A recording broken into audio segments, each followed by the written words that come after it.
je vous présente ici, donc la partie là où on est arrivé, c'est propriété du liquide et de la vapeur. Alors, je vous rappelle de ce qu'on a fait en présentiel, en tout ce qui est donc rappel sur la thermodynamique et surtout sur les transformations en thermodynamique et sur ce qu'on appelle donc tout ce qui est en relation avec grandeur physique liée à la chaleur et au travail thermique. Alors, donc je vous ai rappelé du premier principe de la thermodynamique qui normalement qui donne la liaison en fait entre trois grandeurs. Donc là, il s'agit de quoi? Il s'agit de la chaleur, du travail, de la chaleur échangée, du travail échangé et de l'énergie interne. Donc on a fait le point, donc on a mis le point sur toutes ces notions-là, toutes ces grandeurs. Et on a dit que le premier principe, quand il est appliqué à un système fermé, on, on le formule de la façon suivante. Donc, on aura delta U, bien variation d'énergie interne, égale à la chaleur, la quantité de chaleur échangée avec l'extérieur, plus, plus le travail échangé avec le milieu extérieur. Donc là, il s'agit de quoi? Il s'agit d'un système, hein, il s'agit d'un système fermé. Alors, quand il s'agit d'un système ouvert, donc là, on introduit la notion de l'enthalpie. Donc là, on aura quoi? On aura un fluide qui circule à une certaine énergie mécanique. Donc là, on aura de l'énergie potentielle et de l'énergie cinétique. C'est pour cela que la formulation du premier principe sera normalement donc il sera constitué de quoi? De d'autres termes liés à l'énergie mécanique, à à tout ce qui est travail de pression, hein, travail de l'énergie de pression, bien l'énergie potentielle de pression, plus plus quoi encore? Plus l'énergie interne. Donc, on rassemble ces deux notions, la notion de l'énergie potentielle liée à la pression plus l'énergie interne, ça donne ce qu'on appelle l'enthalpie, avec H égale à U plus PV. Donc, on a rappelé encore le deuxième principe de la thermodynamique, et là, on a introduit ce qu'on appelle l'entropie, et on a dit que l'entropie, quant à elle, il quantifie le degré du désordre. Alors, donc ça donne, donc ça reflète l'irréversibilité du système, donc bien l'irréversibilité de la transformation. Et on a dit à ce que normalement une transformation réversible, c'est quand on n'a pas de énergie ou bien une enthalpie créée. Donc l'enthalpie créée est égale à 0. Donc là, il s'agit de quoi? Il s'agit d'une transformation réversible. Alors, l'énergie ou bien l'enthalpie, donc l'enthalpie, c'est lié à quoi? De toute façon, donc il y a beaucoup de personnes qui veulent nous rejoindre ici. Donc, parce que normalement, vous devez entrer à partir de vos comptes edu.uk.ma. Donc, vous avez déjà une invitation, donc vous pouvez entrer directement sans demander d'autorisation. D'accord, donc on continue. Donc, on a introduit toutes les transformations, en fait, toutes les transformations thermodynamiques et les types de transformations thermodynamiques. On a dit que là, on a principalement trois en termes de nature de transformation. Donc, on aura la transformation isobar, transformation isocore, transformation isotherme. Et là, ils sont liés aux grandeurs physiques d'état. C'est le volume et il s'agit de volume, pression et température. Alors, quand on a volume constant, donc là, il s'agit d'une transformation isocore. Quand on a pression constante, donc là, il s'agit d'une transformation isobar. Et puis, si la température est constante, donc là, il s'agit d'une transformation isotherme. Donc, d'autre côté, d'autre part, bon, d'autre part, on a quoi? On a en fait les transformations en fait qu'on a introduit donc vis-à-vis quoi? Vis-à-vis donc tout ce qui est donc en relation avec une machine, hein, machine thermique. Donc on aura si on change de volume, donc là il s'agit de quoi? Il s'agit de la compression. Donc c'est une transformation aussi. Il s'agit de la compression. Si on change de température, donc si, ça va être soit échauffement, soit refroidissement. Donc là, normalement, échauffement, en fait, c'est pas lié directement à l'échange bien, en variation de la température, mais normalement, c'est lié à la réception ou bien à la restitution de la chaleur. Donc, ça veut dire quoi? Ça veut dire, ça peut être quoi? Donc, le gain de la chaleur, et là, il s'agit de l'échauffement, ou bien la restitution de la chaleur, hein, et là, il s'agit de refroidissement. Ça veut dire l'apport de la chaleur. Et là, il s'agit de quoi? Il s'agit de refroidissement. Il se peut qu'on a refroidissement à température constante et il se peut qu'on a échauffement à température constante. Donc, on a parlé de la compression aussi et de la détente. Et la compression et la détente, ils sont liés directement à la pression et au volume. Hein, au volume. Donc, quand on augmente le volume, donc là, il s'agit de la détente. Quand on diminue le volume, là, il s'agit de la compression. Alors, deux autres types aussi de transformation. Donc là, on aura la transformation adiabatique. Donc, transformation adiabatique, c'est là où on n'a pas d'échange de chaleur. Donc, c'est une transformation adiabatique. On peut dire, par exemple, compression adiabatique. Et là, normalement, il s'agit d'une compression avec Q échangé égal à 0. Donc, ça, c'est adiabatique. Ou bien isentropique. Et s'il s'agit d'une transformation isentropique, c'est quand on a quoi?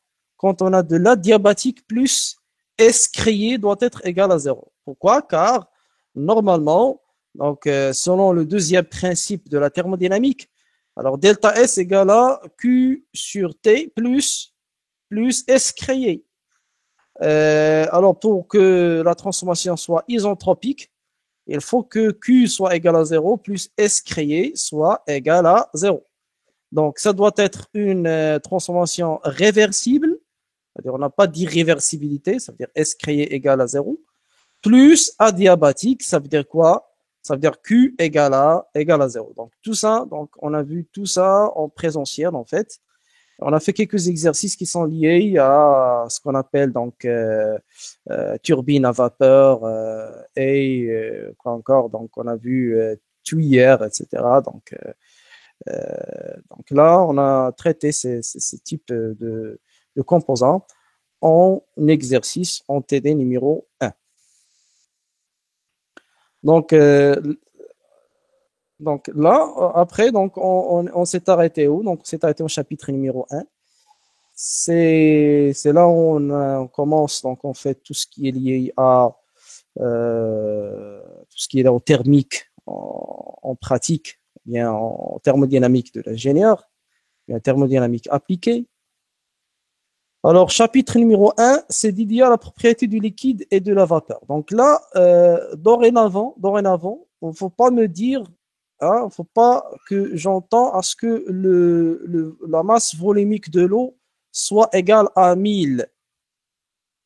Donc, il ne faut pas maintenant, donc, dorénavant, je ne dois pas entendre une personne qui dit que la masse volumique de l'eau égale à 1000. Hein. 1000, normalement, il est lié à quelques conditions hein, bien précises. Donc, 1000 en tant que masse volumique, elle est liée à le fait que la pression soit égale à la pression atmosphérique et la température soit égale à la température ambiante, normalement. Normalement.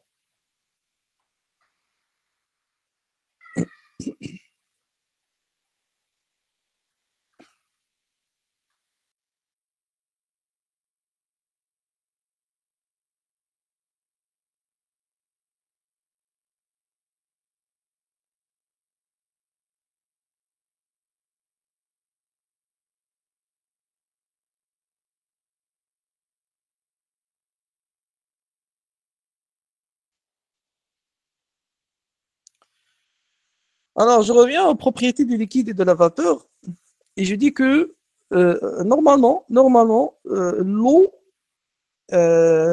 c'est pas toujours liquide. L'eau, c'est pas toujours liquide. En fait, ça peut être de la vapeur et là, il s'agit de l'eau aussi. La vapeur, c'est de l'eau. Du glace, c'est un état solide. Et là encore, il s'agit de l'eau aussi. Et là, normalement, quand il s'agit de la vapeur, là, on parle de quoi? On parle du gaz. En fait, c'est du gaz. Hein. La vapeur, c'est un gaz. Et ce gaz-là, en termes dynamiques, on le considère comme étant gaz réel, non pas un gaz parfait. Alors, la vapeur, c'est pas un gaz parfait, c'est un gaz réel. Et puisqu'il s'agit d'un gaz réel, alors tout ce que vous avez déjà vu en gaz parfait, ça veut dire la formule, la fameuse formule de gaz parfait, PV égale à nRT, c'est pas valable. Donc, on n'a pas de relation entre température, pression, volume. Hein. Donc, on n'a pas de constante gaz parfait, etc. ici. Donc, on n'a même pas la relation entre capacité calorifique CV et CV égale à DU sur DT. C'est pas valable. Ou bien CP égale à DH sur DT. C'est pas valable. Donc, toutes ces relations-là ne sont pas valables. Alors, la vapeur, c'est un gaz réel. C'est pas un gaz parfait.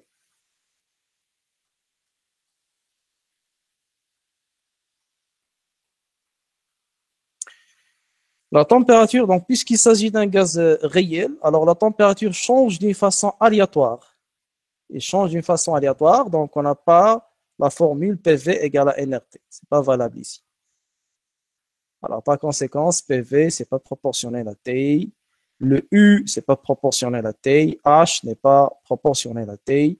Donc, ça veut dire avec la formule, il y a CV égale à DU sur DT, c'est pas valable. CP égale à DH sur DT, c'est pas encore valable puisqu'il s'agit d'un gaz réel.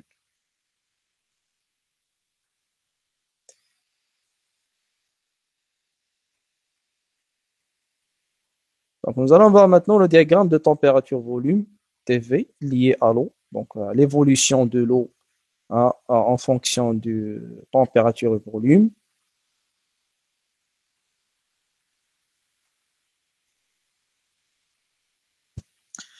Donc, l'état de l'eau pendant une évolution de la température à pression constante. Alors, ce que vous voyez là, c'est l'évolution de la température en fonction du volume. En fonction du volume.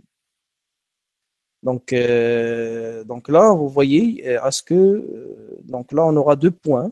Hein, on considère qu'il y a deux points. Et là, on aura des régions normalement. On aura des régions.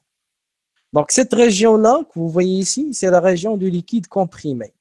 C'est là où l'eau est à l'état liquide, à l'état liquide, hein, pratiquement liquide.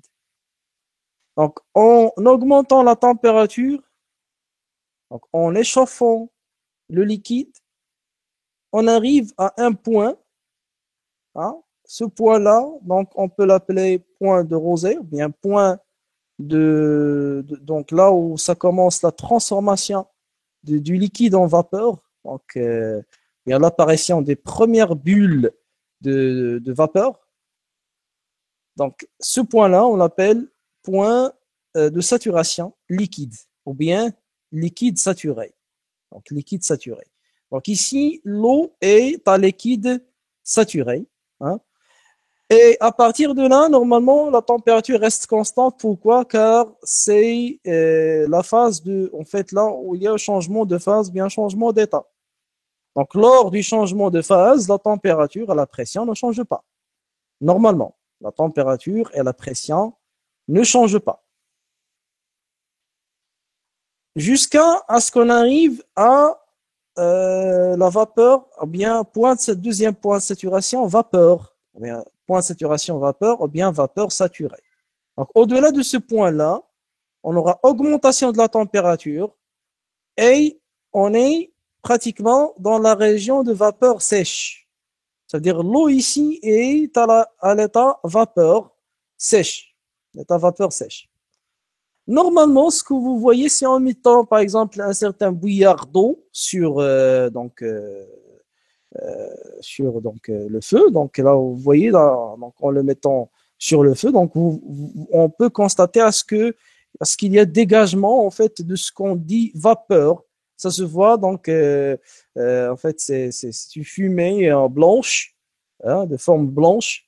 Normalement, ce qu'on voit en blanc, ce qui sort du bouillard, c'est pas encore de la vapeur, c'est de l'eau, hein, c'est de l'eau. C'est pas de la vapeur. C'est même pas, ça n'a même pas arrivé à l'état liquide saturé. C'est déjà de liquide comprimé, ce que vous voyez normalement. Ça veut dire quoi? Ça veut dire, ce sont des gouttelettes d'eau, des petites gouttelettes d'eau liquide. C'est toujours liquide en fait. C'est pas de la vapeur. La vapeur ne se voit pas normalement. La vapeur ne se voit pas.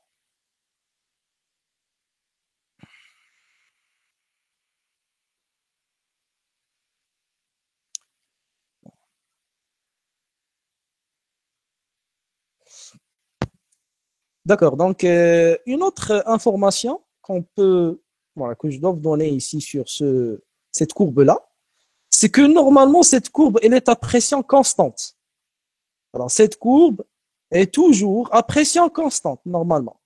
Alors, la transformation que vous voyez ici se fait à pression constante. Ça veut dire que c'est une transformation isobare, toujours. Hein. Cette transformation, bien, cette courbe, elle est à pression constante. Elle est à pression constante. Alors, je passe. Donc, en changeant la pression, ou bien en augmentant la pression, donc là, vous voyez, donc ici, on augmente la pression, on change la courbe. Donc, la courbe change. La température aussi augmente normalement. Donc, ça se prouve d'une façon expérimentale. C'est que si on augmente la pression aussi, la température augmente. Il s'agit de l'eau ici. Hein. Il s'agit de l'eau. Donc, quand on augmente la pression, on change la courbe et on change encore la température. Donc, la température de saturation, donc c'est cette température-là, elle augmente aussi. Alors, en rejoignant les points de saturation, on aura ce qu'on appelle la courbe de saturation. Donc, la courbe de saturation.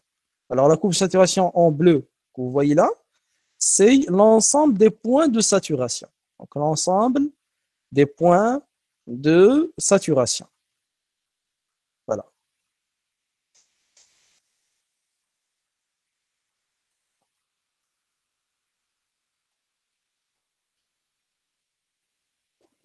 Alors, on prend un exemple maintenant. Et là, normalement, nous devons utiliser des abacs. On ne va pas utiliser les formules maintenant. Les formules ne sont pas valables. Ce que nous allons utiliser, ce sont des abacs, en fait. Ce sont des abacs. Alors, je vais lancer mes abacs. Et comme ça, donc vous pouvez, j'ai déjà en fait déposé, je crois hein, que j'ai déposé les abacs en service photocopie. Mais de toute façon, donc je vais vous projeter les abacs ici aussi. Donc, vous pouvez suivre avec moi. Si vous avez les abacs en format papier, vous pouvez les utiliser. Vous pouvez les utiliser.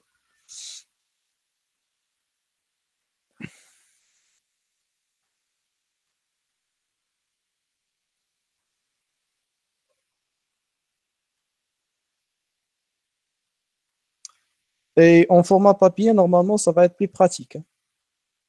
Ça va être plus pratique.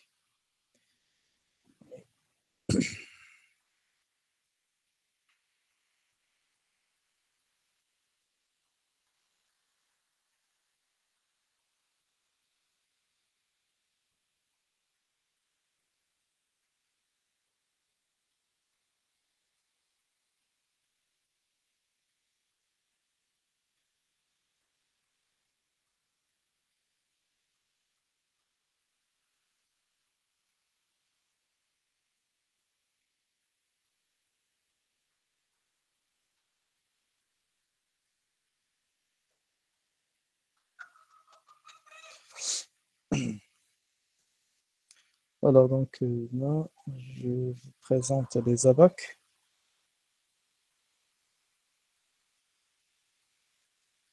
Et puis, donc, le cours.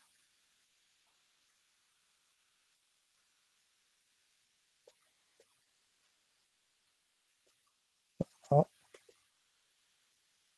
voilà. Alors, ces abacs-là, normalement, donc les abacs que vous voyez là, là, on aura en fait trois abacs. Donc, abac numéro un. Donc, l'abac numéro un, il est normalement, il se place où? Donc là, on les utilise pour l'eau à l'état liquide comprimé ou bien vapeur sèche. Donc, vous voyez sur le diagramme TV, normalement, on a trois zones. Trois zones. Donc, la première zone, c'est la zone du liquide comprimé, hein. Et la deuxième zone, c'est la zone du mélange liquide-vapeur. Et la troisième zone, normalement, c'est la zone de vapeur sèche. Alors, l'utilisation de la bac numéro un, c'est exclusivement, donc il est exclusivement utilisé en deux régions, région liquide comprimée et région vapeur sèche seulement. Donc, on ne peut pas utiliser la bac numéro un dans la région s'il s'agit de l'eau à l'état, par exemple, mélange liquide-vapeur. On ne peut pas l'utiliser dans cette région-là.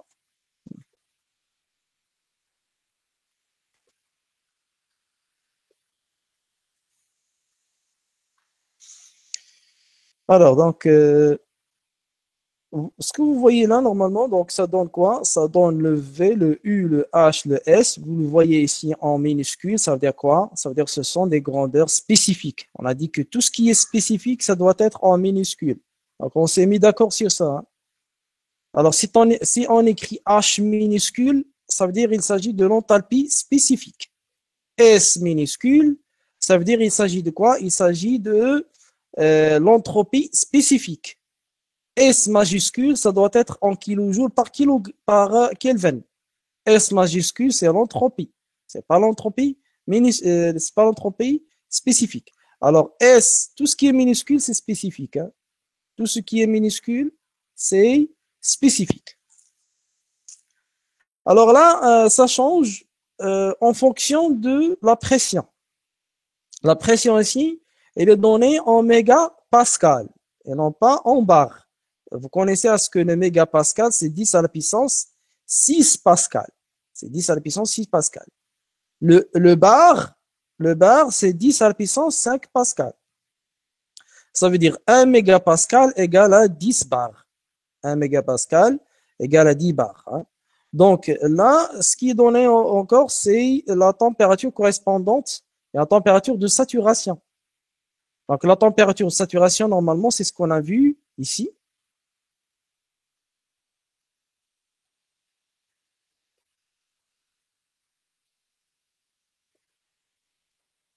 Donc normalement, c'est la température liée à la saturation.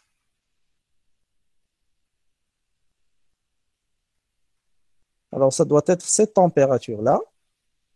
Donc, j'ajoute une bande de texte ici.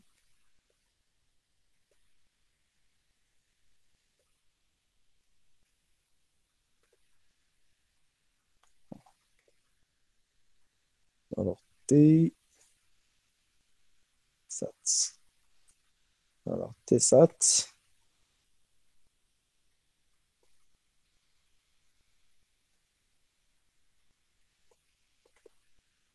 Alors, la température de saturation, c'est pratiquement cette température-là.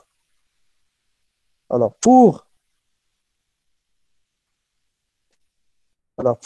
la pression P, par exemple, P égale à 0,01 mégapascal, on a une température de saturation. Si on change la température, si on change la pression, on change bien sûr la température de saturation. Donc, ce qui est donné sur la bac, c'est la pression et la température de saturation correspondante à cette pression-là. Voilà. Donc, on donne la pression et on donne la température de saturation liée directement à cette pression-là. Voilà. Alors, vous voyez, est-ce que le V, le U, le H, le S ici, ils changent en fonction de la température. Ici, on donne des températures bien précises. 10, 20, 50, 100, 200, 300, 500. Donc, ce qu'on observe en premier lieu, donc ce qu'on peut remarquer ici, c'est qu'on n'a pas d'autres températures. Par exemple, on n'a pas 55 degrés. On n'a pas, par exemple, 120 ou bien 130 degrés. Donc, il y a des températures qui sont en fait euh, donc qui sont distribuées d'une façon donc équitable. Donc là, on aura 200, 300, 500, 600. Hein. Donc, si la température, par exemple, est à 120, donc là, on est en besoin de certaines interpolations normalement, de certaines interpolations. Alors, tout ce que vous voyez là, ces données, d'une façon, ce sont des données statistiques, en fait. Ce sont des données statistiques. Et normalement, on a quoi? Par exemple, pour P égale à 0,01 mégapascal, la température de saturation, c'est 45,8 degrés C. Alors, au-delà de cette température, normalement, il s'agit de la vapeur. Et avant cette température, il s'agit de quoi? Il s'agit du liquide comprimé, normalement. Vous voyez cette ligne-là interrompue? Alors, cette ligne interrompue, ça indique l'emplacement de TSAT. Alors, TSAT, normalement, c'est 45, c'est entre 20. Alors, c'est entre 20 et 50. Hein, donc, 45, c'est entre 20 et 50. Qu'est-ce qu'on peut observer aussi? Vous voyez donc le saut que fait le volume spécifique. Donc, en 20, en 20 degrés, donc on a 0,001 en volume spécifique. Hein. En dépassant cette zone-là, zone de saturation, c'est-à-dire en arrivant en vapeur sèche, le volume spécifique augmente d'une façon considérable.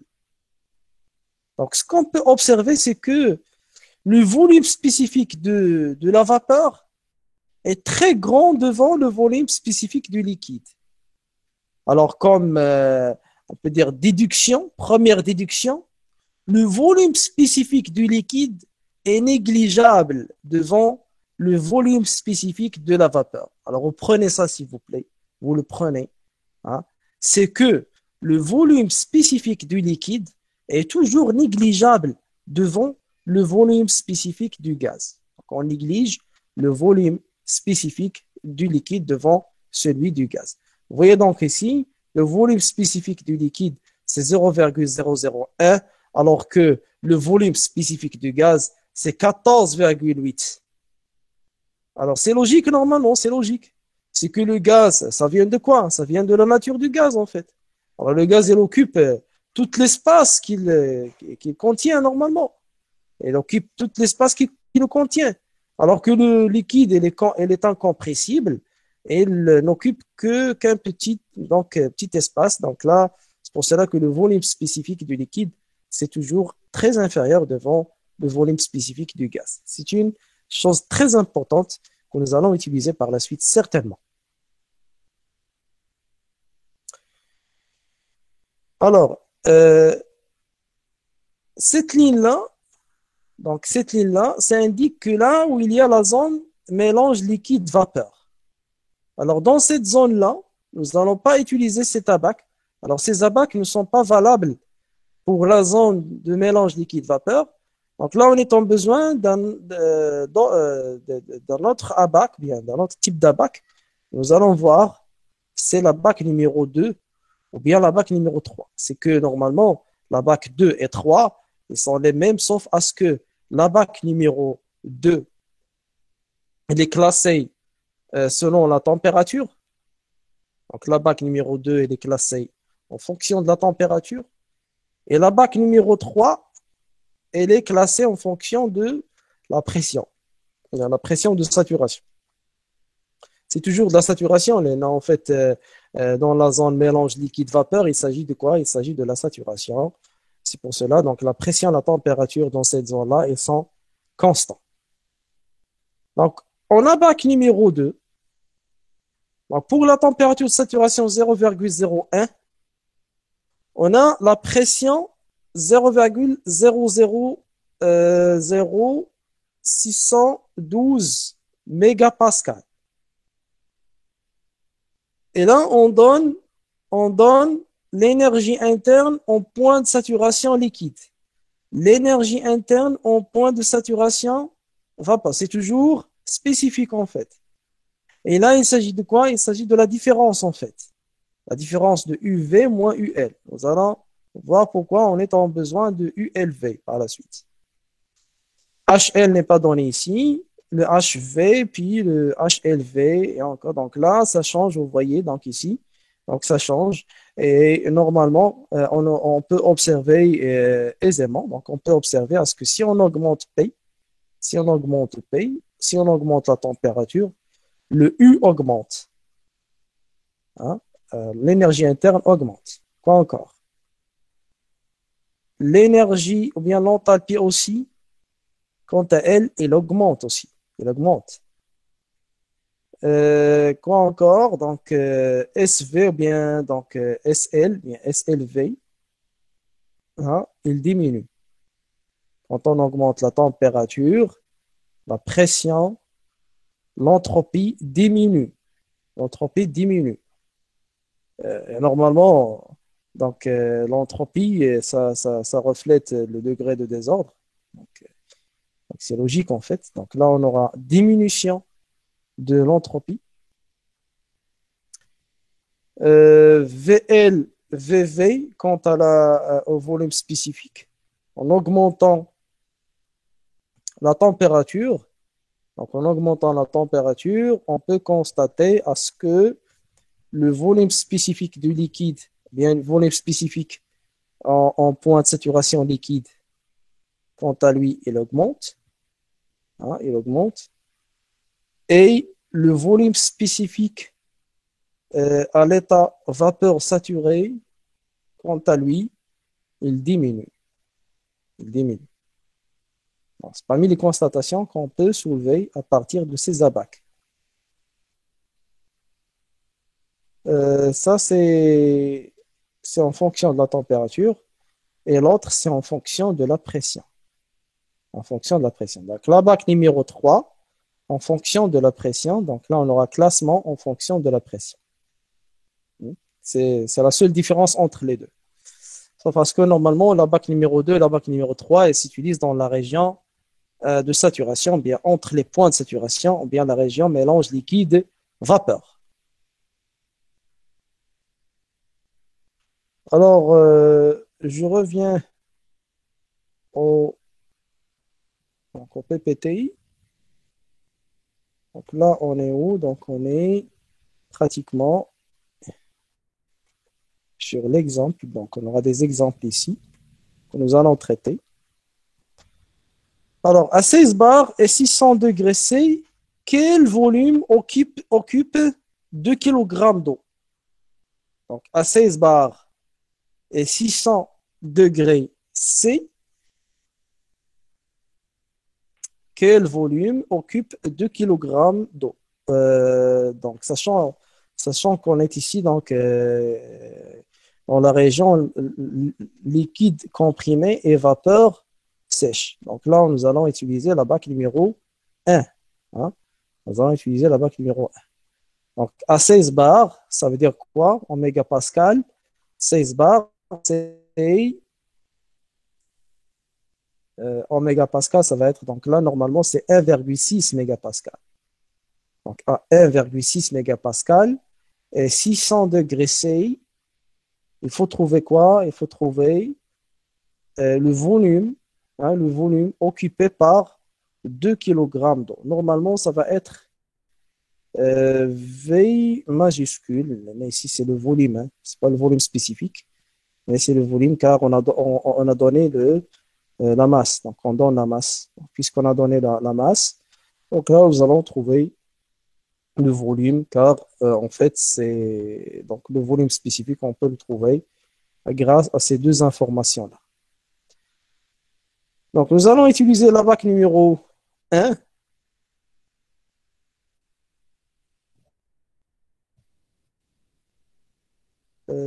Pardon. Donc, la bac numéro 1, et nous allons chercher P égale 1,6 mégapascal. Donc, la bac numéro 1, voilà. Alors, on cherche P égale à 1,6 mégapascal. Et le 16 bar, ça correspond à 1,6. Donc, nous allons chercher 1,6. Donc là, voilà. Donc, 1,6 mégapascal. 1,6 mégapascal.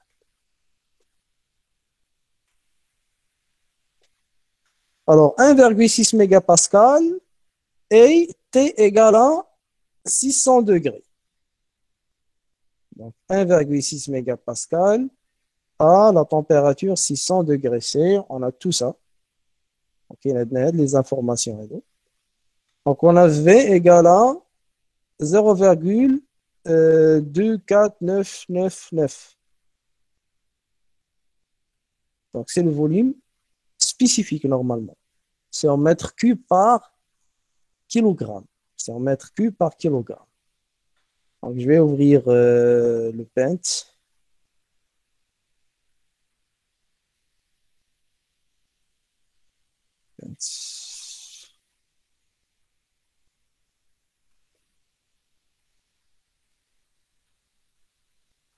Alors, on a trouvé V égale.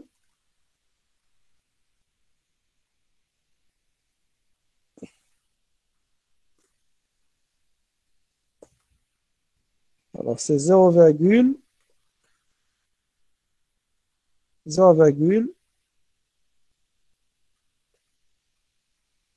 je change ici la police.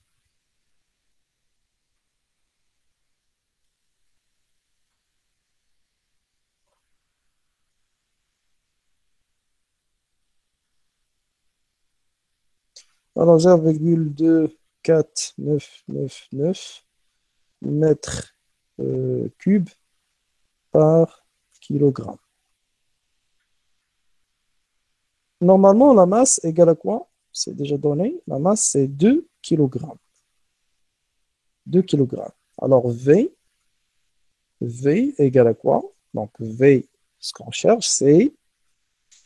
donc là, on aura M fois petite v. Donc, ça donne...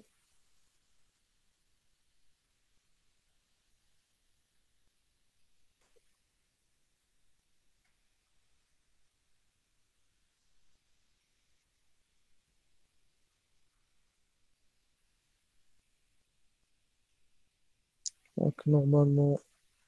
Attends, c'est 2,2...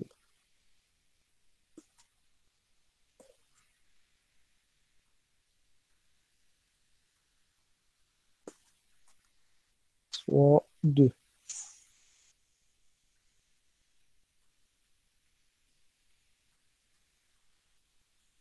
Alors, ça donne 0,49998. Alors, c'est à peu près, c'est à peu près égal à 0,5 mètres cubes. Donc, 0,5 mètres cubes.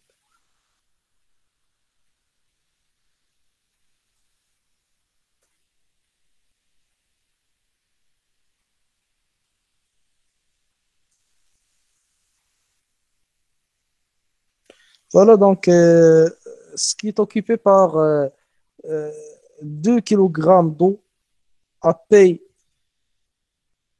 égale 16 bars et T égale à 600 degrés, donc 600 degrés C. Donc on a trouvé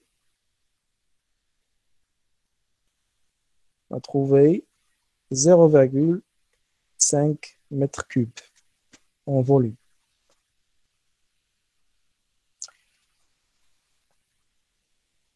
Alors je reviens au cours et à mes abacs. Donc la question qu'on a aussi, donc ici, donc, combien d'énergie cette eau perd-elle lorsqu'elle évolue depuis 600 degrés C et 16 bars jusqu'à 20 degrés C et 6 bars? Donc là, on aura une évolution de cette eau, c'est-à-dire ces 2 kg d'eau. Alors, ce qu'il faut chercher, il faut chercher l'énergie perdue par l'eau lorsqu'il est évolué entre 600 degrés et 20 degrés C. C'est évolué entre 600 degrés et 20 degrés, puis on a 16 bars et 6 bars. Voilà. Donc, il faut chercher l'énergie perdue. L'énergie perdue.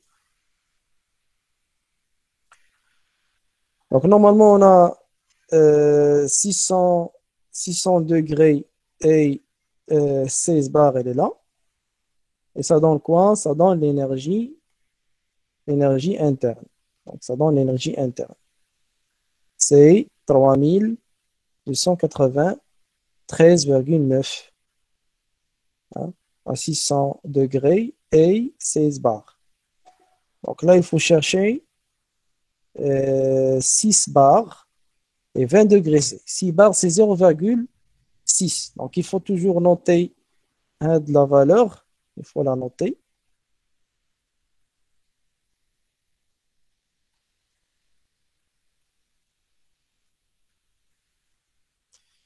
Donc P égale, P égale à 16 bars et T 600 degrés C. On a U égale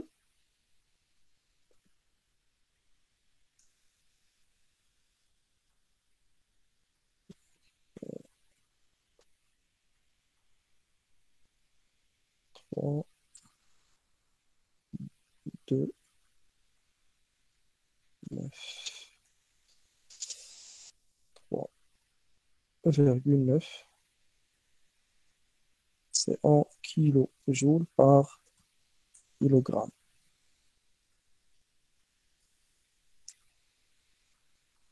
Voilà. Donc maintenant, P égale à 6 bars et 20 degrés C.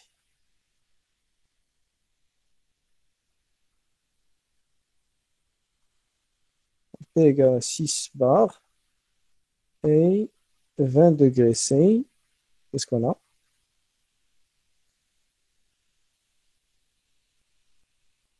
Donc je reviens aux abacs. Donc 0,6, ça va être quelque part ici. Donc elle est là. Donc 0,6 mégapascal, c'est pratiquement 6 bars. C'est pratiquement 6 bars.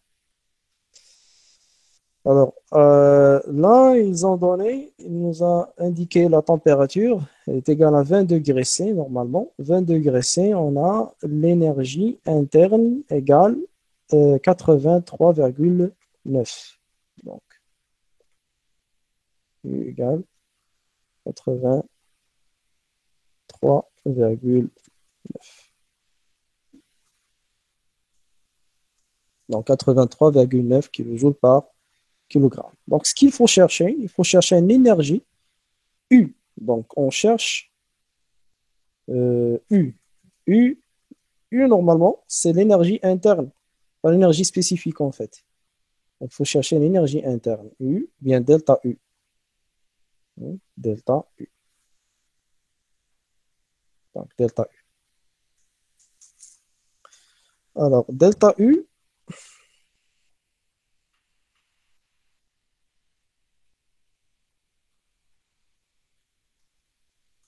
donc, on va dire U1, l'autre U2.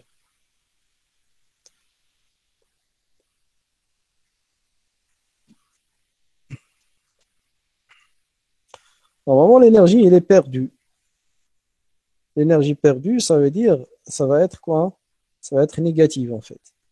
Donc, U2 moins U1 égale, donc U2 moins U1 fois M.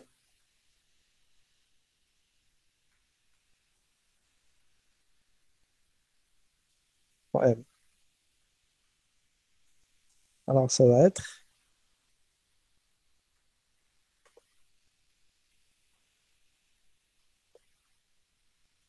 alors, c'est 3293,9 moins 83,9 hein, fois 2. Ça donne 6420. 6420 ou bien moins 6420 kilojoules. Alors, l'énergie perdue, c'est de l'ordre de moins donc 6000, donc l'énergie interne en fait. Donc l'énergie interne, moins 6420 kilojoules. Alors, donc là, il s'agit de quoi en fait? Donc c'est une énergie perdue, mais euh, bon, de toute façon, donc là, on a, c'est comme si on a refroidissement. Donc c'est comme si on a refroidissement normalement. Et on a encore quoi? C'est comme si on a en fait des tentes. On va voir s'il s'agit des tentes ici. Là, ici, la pression, elle change. Donc la pression change. Et de toute façon, donc la température aussi. Donc là, on aura diminution de la température. Donc un refroidissement. Et puis, donc, la pression, quant à elle, il diminue en fait. Donc la pression, on a une diminution de la pression. Donc il faut chercher cette évolution. Donc l'énergie, normalement, donc l'énergie qu'on a ici, c'est pas bien indiqué. Ça peut être par exemple l'énergie en tant que chaleur, ou bien l'énergie en tant que en tant que donc il y a l'énergie en tant que travail. Ça peut être du travail. Et mais s'il s'agit de la détente, alors s'il s'agit de la détente, normalement, la détente se fait d'une façon adiabatique. On n'a pas d'échange en fait, de chaleur. Donc, on n'a pas d'échange de chaleur.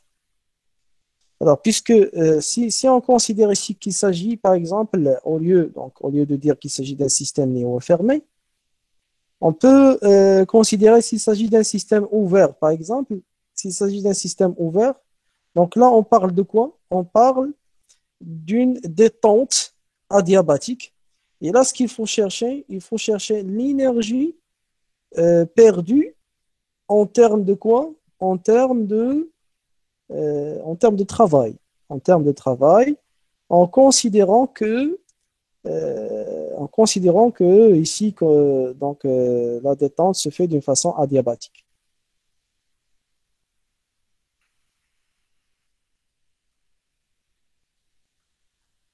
En considérant que la détente se fait d'une façon adiabatique. Voilà. Donc, ici, on a calculé une énergie interne. Donc, on peut considérer ici que la question se pose sur l'énergie interne. Et si on considère que la question se pose sur l'énergie en tant que travail, donc là, on considère ici qu'il y a une détente. Et là, normalement, il faut appliquer le premier principe, tel que nous allons voir dans la troisième question.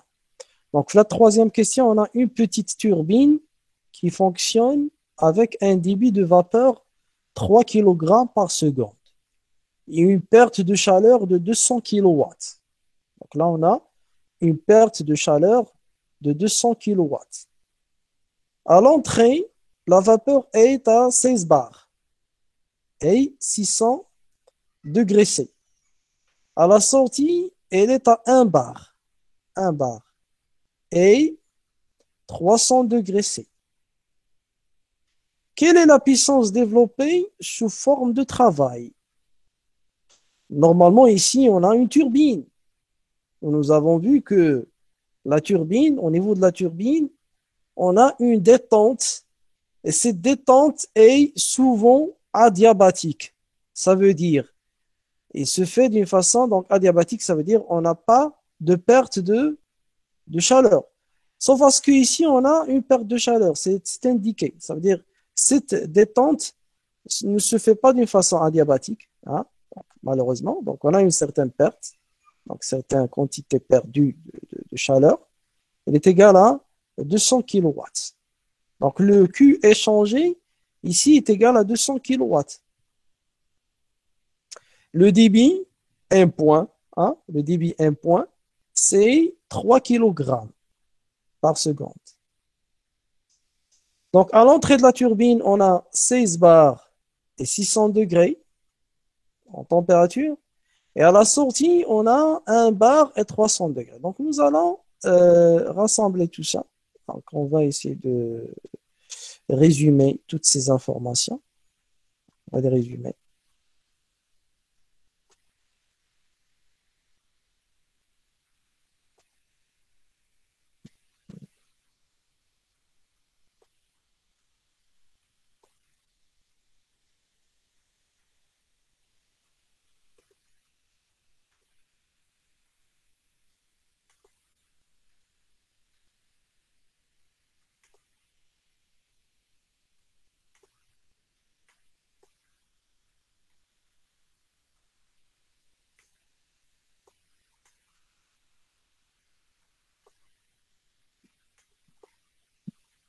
Voilà.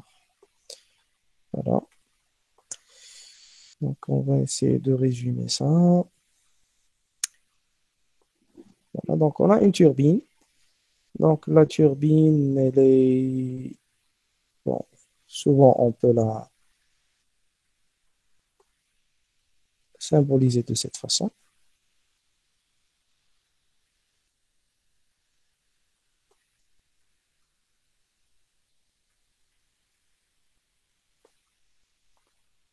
Donc, ça, c'est l'entrée. Et là, on aura la sortie. Donc, c'est l'entrée 1. Là, c'est la sortie 2.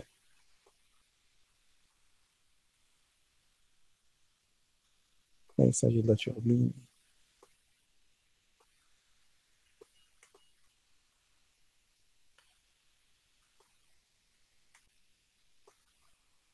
Donc, ça, c'est l'arbre de la turbine.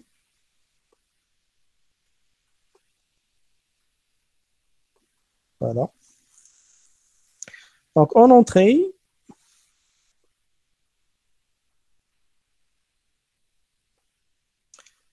c'est là où on a la haute pression, en fait. Là, on a la haute pression. Donc,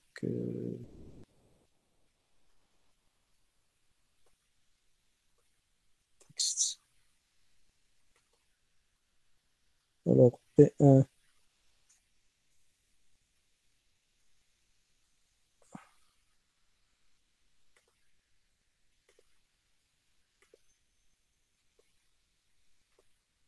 P1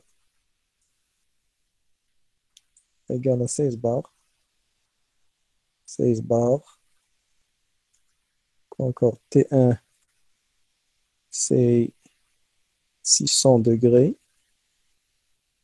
Voilà, 600 degrés C. Et donc là, normalement, donc on a, ce sont les informations qu'on a en entrée.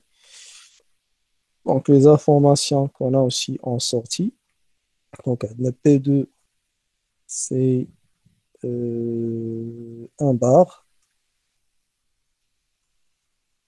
T2, c'est 300 bars, 300 degrés, pardon, 300 degrés C. Donc, parmi les informations aussi données, c'est que QE, QE, Q échangé, perdu, c'est 200 kilowatts. Et le M point, donc je vais l'écrire, donc le M point,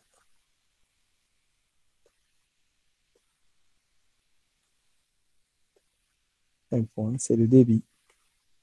Il est égal à 3 kg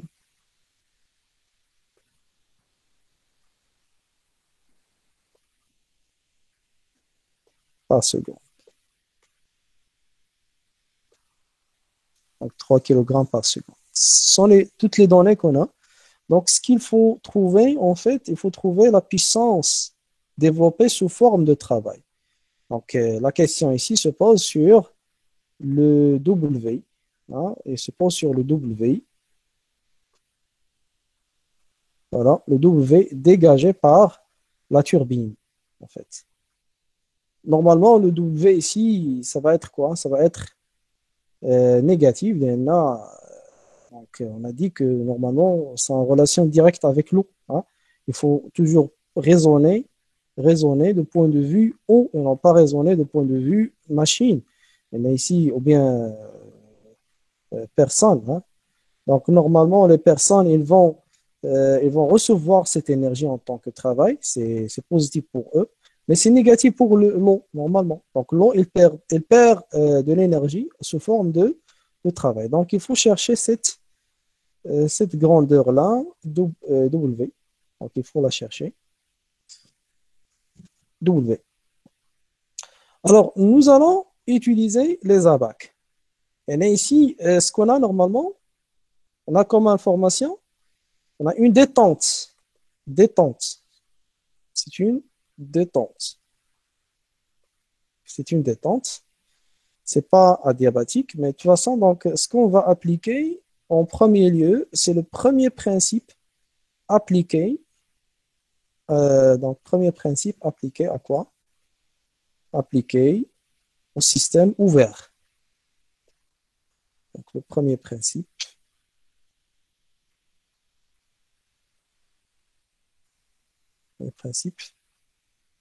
ça donne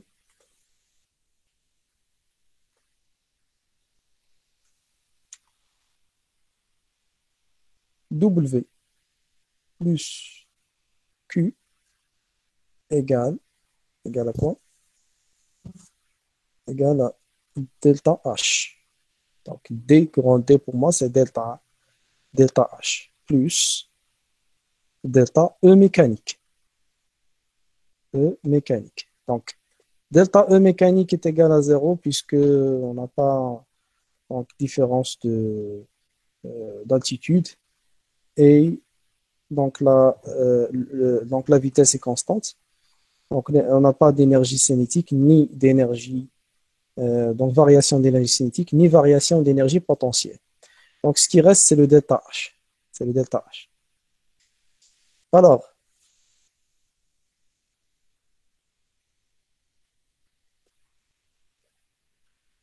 Donc, il faut chercher le Q normalement et le delta H pour trouver le W. Normalement, le W, grand W, égale à quoi? Grand W égale un point, est égal à un point fois,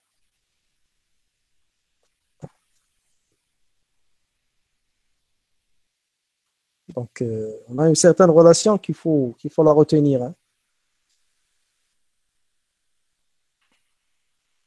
Donc, qu'est-ce qu'on a?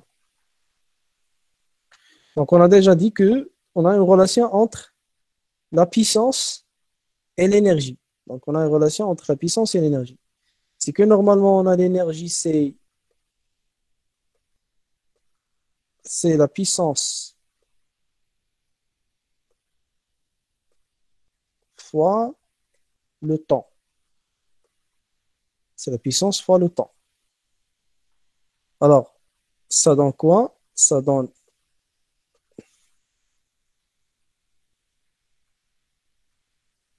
donc puissance fois le temps.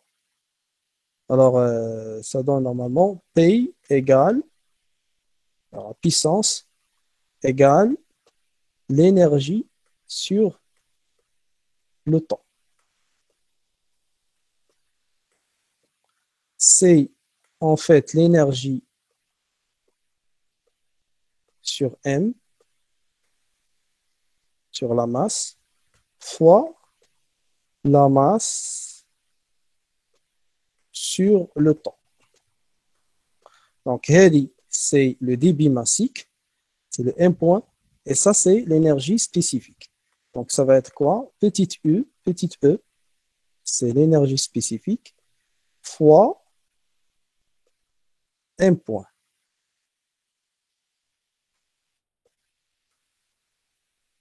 Voilà. Alors, la puissance P, on va l'appeler E point. E point. Donc, E point, c'est pratiquement la puissance liée à P. Donc, ici, au lieu de mettre W, on va mettre W point.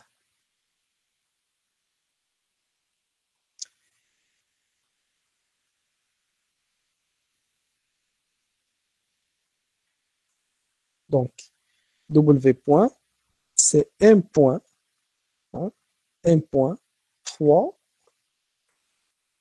donc c'est la puissance en termes de travail. C'est ce qui est en fait demandé ici. Donc, ce qui est demandé, c'est la puissance développée.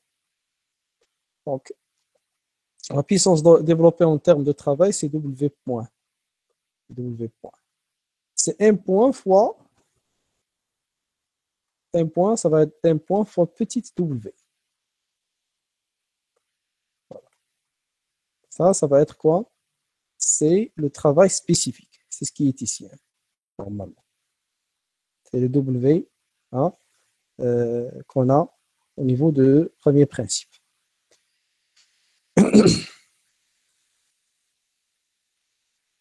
Petite q. Donc, si on veut calculer q, normalement, q, ça va être le QE ou bien le Q point E. Hein, le Q point E en termes de puissance dégagée en termes de chaleur. Donc, perte ou bien énergie en termes de chaleur, donc échangée avec l'extérieur. Donc, head petite q est égal à quoi? C'est petite q égale, normalement c'est l'inverse, c'est q point E, donc je vais l'écrire, je vais le taper, donc q point, bon, bien QE, c'est la puissance sur un point.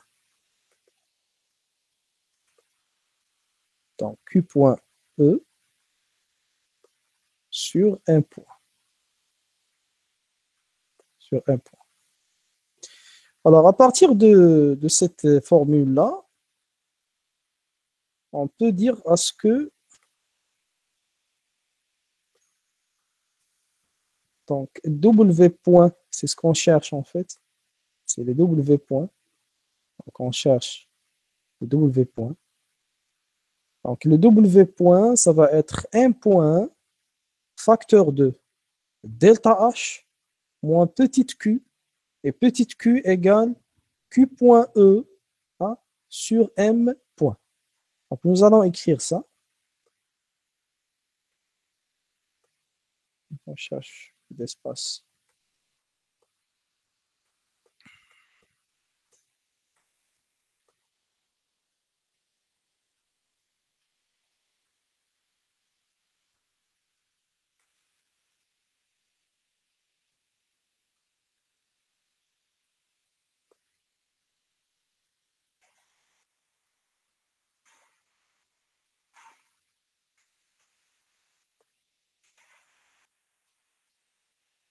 Alors, qu'est-ce qu'on aura à partir de cette formule? Donc, ce qu'on aura, c'est que W, un grand W, égale un point facteur de. Alors, je vais mettre les points après. Delta H. Delta H moins petite q. Alors, moins petite q, ça donne un point facteur de delta H moins q point E, QE, q point E sur un point. Alors, je vais mettre les points pour que ça soit plus. Voilà, un point ici, ici un point, q point et un point. Ça donne en fait, ça donne, ça donne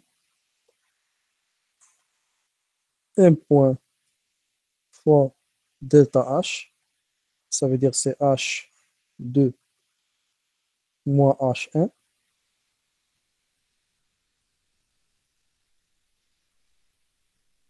moins QE, et Q point E.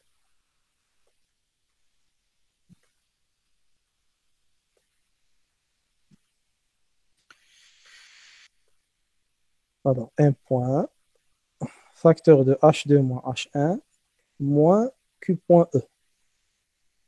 Alors, ce qu'il nous faut maintenant, donc c'est W point, c'est W point. Alors, ce qu'il nous faut maintenant, il faut, donc on a déjà le 1 point, le 1 point c'est 3 kg par seconde, le Q point E c'est 200 kilowatts, il est là. Donc, ce qui reste, c'est le H2 et le H1. Donc, tout réside sur le fait, donc tout, normalement, c'est réduit du fait que trouver H2 et H1. Donc, comment on peut trouver H2 et H1, normalement? Donc, en se référant à quoi? En se référant aux états donnés ou bien donc, aux informations sur les états, l'état d'entrée et l'état de sortie. Donc, un P1, c'est 16 bar 600 degrés C. La sortie, c'est 1 bar 300 degrés C. En fait, il s'agit toujours de la vapeur saturée. L'entrée ici, il s'agit de la vapeur saturée. Et à la sortie, elle est toujours à la vapeur saturée. Nous allons vérifier ça en utilisant les ABAC. Donc, en se référant aux ABAC, qu'est-ce qu'on a?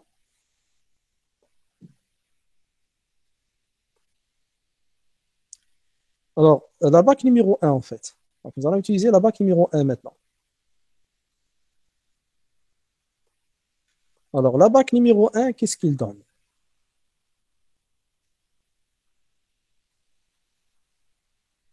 On va donc ABAC numéro un,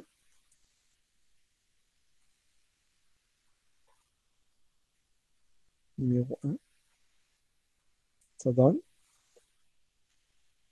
Donc, O, P égale, donc à l'entrée, en 1, P1 égale 16 bar lié 1,6 mégapascal et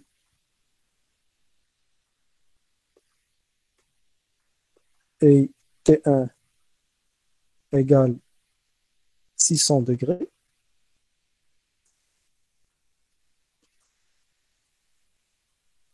ça donne le H. Donc, on va chercher le 1,6. 1,6, on va laisser le 1, voilà. C'est 1,6 mégapascal. À 600 degrés, on a H égale à quoi?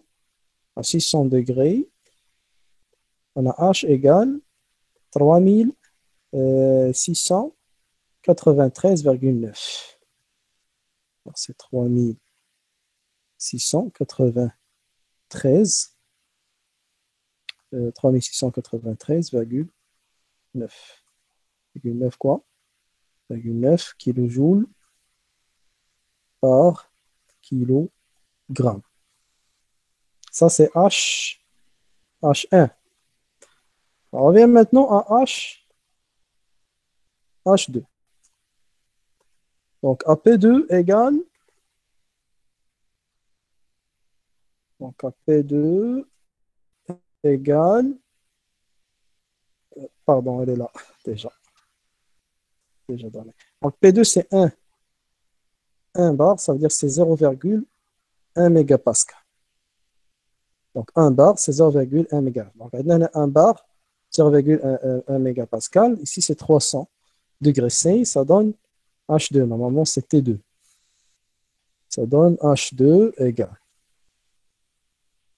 Voilà. Donc, on cherche maintenant sur les abacs, on cherche 0,1 mégapascal. En principe, ça doit être ici. Voilà. Donc, 0,1 mégapascal à, euh, à la température 300 degrés. C'est toujours vapeur sèche. Là, en dépassant de la ligne, donc, faire de la zone indique, c'est de la vapeur sèche. Faire de la zone, il s'agit de liquide comprimé. Alors, on aura H égale à quoi? H égale à 3074,5. 3074,5. Voilà. Alors, sur cette base-là, on calcule, on calcule le W point. Voilà. W point, normalement. Donc, en remplaçant maintenant, donc on va dire le calcul, donc application numérique. M point, c'est 3 kg par seconde. Fois, maintenant, c'est euh, H2, c'est 3074,5 moins 3693,9.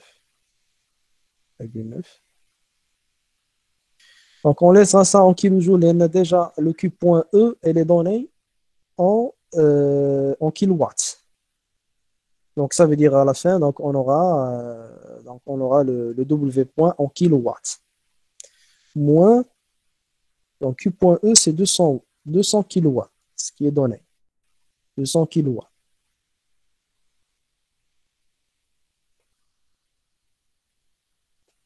Alors, ça va être le W point. Et là, le W, c'est une énergie. Ça doit être en joules. Alors, en faisant le calcul maintenant, 3000, pardon, 3, voilà, 3074,5 moins 3680,9 13,9, ferme la parenthèse, moins 200, ça donne moins 2058,2.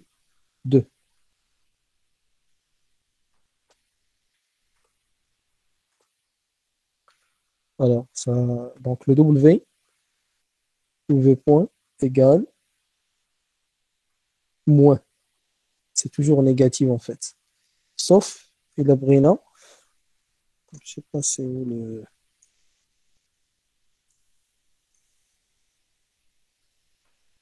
Donc je cherche, voilà, le W point. Donc là, ça va être positif. Donc c'est l'énergie en termes de travail, bien c'est la puissance plutôt. En termes de travail, ça donne 2058,2 quoi, kilowatts. Kilowatts. C'est le W point, en fait.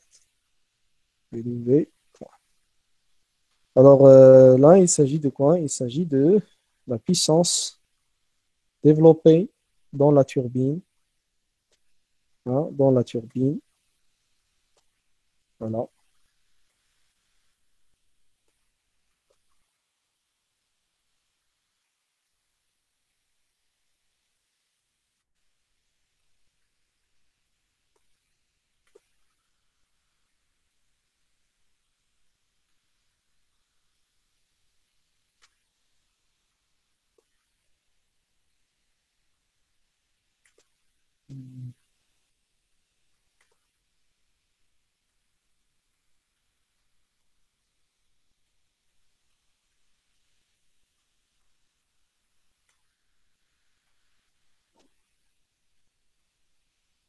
Alors là, vous pouvez faire des screenshots et les imprimer écran pour prendre donc la solution. On prenait la solution, donc comme ça, donc ça restera enregistré chez vous. Donc nous allons faire les mêmes, donc nous allons suivre les mêmes étapes, la même démarche dans tout ce que nous avons à la suite. Donc en appliquant le premier principe, etc. Donc en utilisant les abacs. Euh, c'est la première de là, numéro 1. On passe en partie 1, d'idée.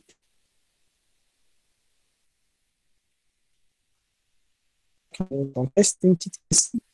Donc, l'énergie interne à part, non, c'est pas. Vous voyez, 5 degrés C. Hein. 5 degrés C dans les abacs numéro 1. Donc, ce qu'on les abacs, on a seulement, on n'a pas 185. Donc, à peine, en fait, ça vaut le coup, hein, il faut la faire. Donc, on va essayer donc, on va essayer de répondre à cette question-là. Donc, je reviens tout de suite. Donc, je reviens à mon Paint et donc là, je projette.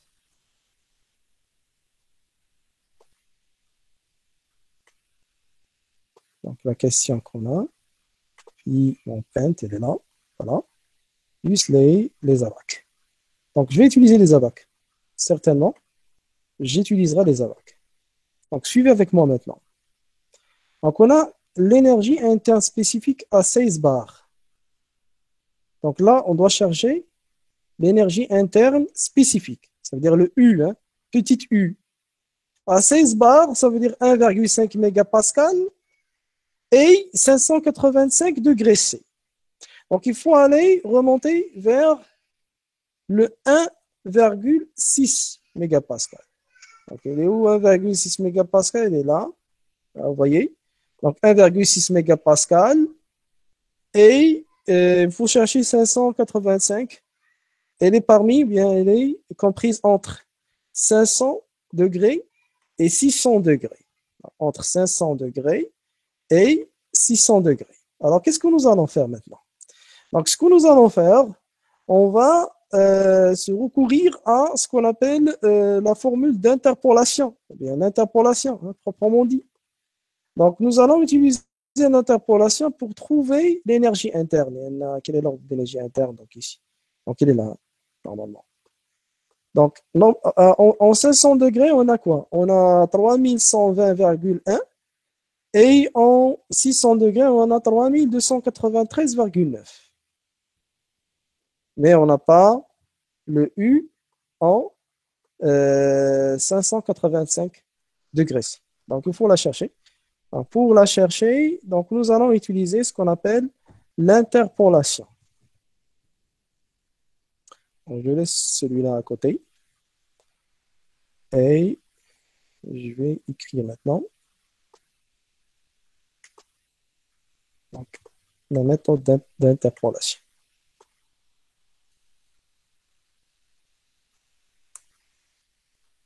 L'interpolation. Voilà.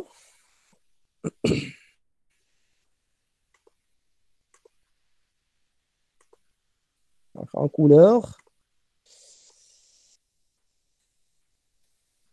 Donc, selon la bac numéro, toujours il faut écrire ça. Donc, selon la bac numéro 1, qu'est-ce qu'on aura?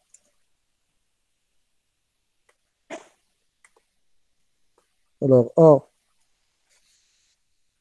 P égale 1,6, bien 16 bars. Hein. On a dit 16 bars. 16 bars, il y a 1,6 mégapascal.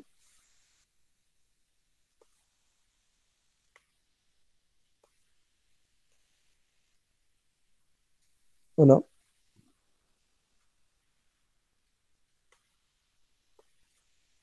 Donc, on aura U, pardon, petit U à 500 degrés. Petit U à 500 degrés est égal à quoi? Est égal à 3120,1.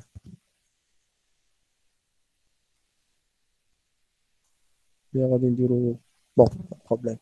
Donc, U à 500 degrés, c'est 3000, pardon, 3120,1. 3120,1 kilojoules par kilogramme. Et le U à 600 degrés, U600, c'est 3280, 293,9. Toujours kilojoules par kilogramme. Alors, nous allons calculer le Y maintenant. Y, c'est le coefficient d'interpolation. Coefficient d'interpolation. Néo, on l'appelle Y. Y. Alors, Y, c'est quoi? C'est T, il y a 500, bon, j'ouvre la parenthèse, donc 585 degrés, degré C, moins 500 degrés sur 600 degrés, 600 degrés C,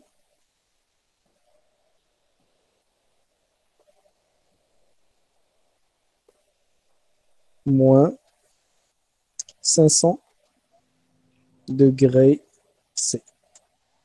Ça va être pratiquement, ça va être égal à quoi?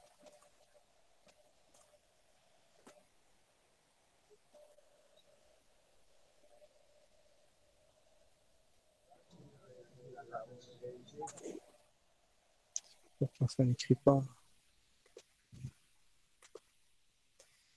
Alors, elle est égale Donc ici, il y a 580, donc ça donnera 80, 85 sur 100, ça donne 0,85. C'est le coefficient d'interpolation.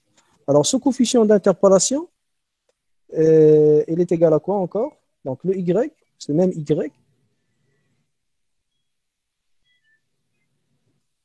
il est égal, s'il vous plaît, éteignez bien, donc mettez silence votre, donc désactivez le micro, s'il vous plaît. Donc, U, c'est U500, c'est ce qu'on cherche, en fait. U585 moins U500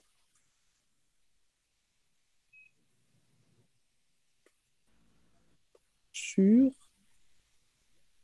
U600 moins U500. Donc, donc, on a déjà le U500, le U600. Donc, ce qu'il faut, c'est le U585. Alors, quoi est égal U585 à partir de cette formule? Donc, U585 est égal à quoi? Est égal à Y facteur 2. Donc, Y facteur 2 U600 moins U500, en parenthèse, plus, normalement, plus U500. Plus U500. Donc, nous allons remplacer maintenant en remplaçant Y par 0,85. Voilà. U600 par 3293,9 moins, alors moins 3120,1 plus 3120,1.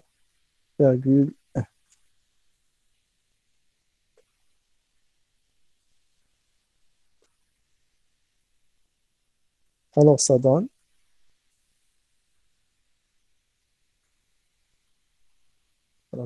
U 585 égale. Donc, j'ouvre la calculatrice. Donc, il y a 0,85 fois U600, on a dit c'est 3293,9 moins 3120,1 hein, plus 3120,1. Ça donne 3267,83. 3267,83. Toujours kilojoules par kilogramme. Alors, c'est ce qui est demandé. Donc, ce qui est demandé, c'est U580, hein, donc l'énergie interne à la température 585 degrés C.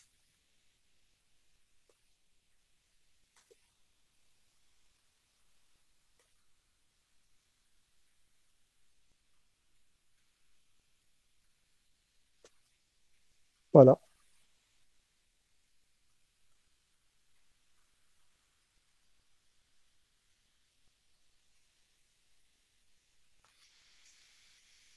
Euh, donc, donc j'arrête l'enregistrement.